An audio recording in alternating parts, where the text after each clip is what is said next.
What's going on, everybody? Welcome back to Steelers Rewind here on PennLive.com. Nick Farabaugh here with you guys live from Los Angeles. Pittsburgh Steelers fall to the Los Angeles Chargers 25-10 here on Sunday Night Football. And folks, I'll just say this. This was a butt whooping.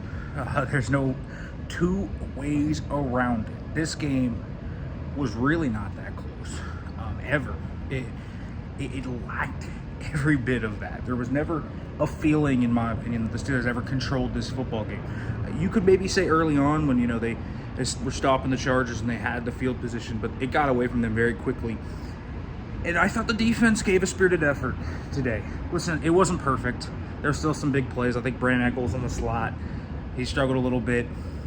It certainly wasn't easy for him facing Ladd McConkey and even Keenan Allen. Both of them got some things on him over the middle, but McConkey especially. On the last reception, I mean, he's in tight coverage. McConkey makes a great hands catch. He's a good player. Good players make good plays. I'm fine with that.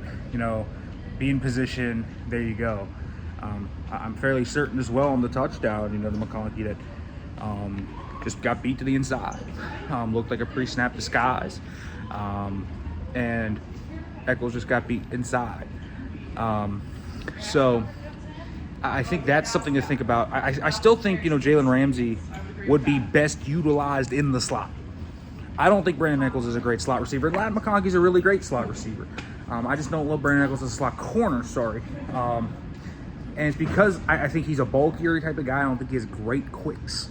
But I don't think the defense is the issue here. Sure, they regressed a little bit in run defense, but they didn't rely on turnovers today. They got off the field. Before the last garbage time first down, 5 of 16 on third down for the Chargers. You'll take that. That's 33%. That's not bad at all for a defense. I mean, you look at, in terms of where offenses are in the league right now, that would, I believe, rank 31st, 32nd if you just extrapolate that over games. Steelers defense played fine. They played spirited. They got after Herbert. They made him uncomfortable. That offense was going to have opportunities because Justin Herbert's really good. Even though that offensive line wasn't great, you still got pressure on them. The DBs, you lose Slay early in the second quarter. You lose Porter for a little bit, and you still fought. Pierre had a spirited game. So, you know what? The defense, we'll see where things go. But I thought today was a fine-spirited effort by them. They were given short fields a lot. It really weird on them. They 25 more plays to the Chargers. They were on the field for 37 minutes. Wasn't because they couldn't get off the field. It was because the offense wasn't on the field. And this offense is really what I want to talk about. And specifically today, we have to have a conversation about Aaron Rodgers. He struggled in this game. In that first half in particular, we are talking about a guy that overthrew passes, underthrew passes, sailed them. I could think of a few examples. DK Metcalf wide open, streaking wide open, overthrown by 10 yards. It would have been a touchdown. Calvin Austin on that kind of corner route, a deep corner. He underthrows it. Nico Reed gets back in. He had him beat by 2 steps. He was open. Jonnu Smith, 2nd and 11. Okay, so there's the holding call on Troy Fautanu where, you run the ball well, you get down to the red zone, you're moving.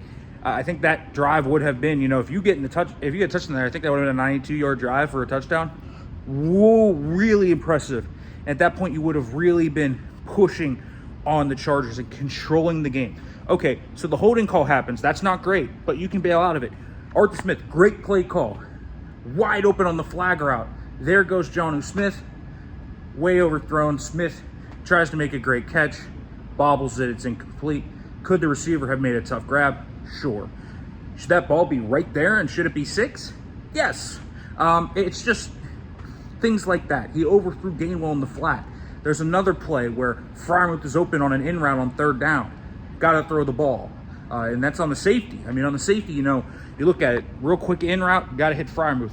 Could you have maybe hit Gainwell on the slant? Maybe. It was a little muddy. But Freiermuth is open. You got to hit them. It's just like there are things with Rodgers. He holds onto the ball sometimes too long. He doesn't have the escapability he used to.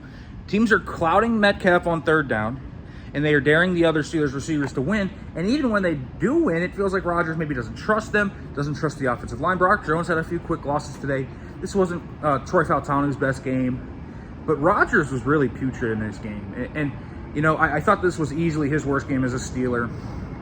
We've seen him have moments of inaccuracy, but for most of the year, he's been pretty fine. He hasn't been extraordinary. He hasn't been elite, but he's been steady. He's given him a floor, and that floor just fell out tonight.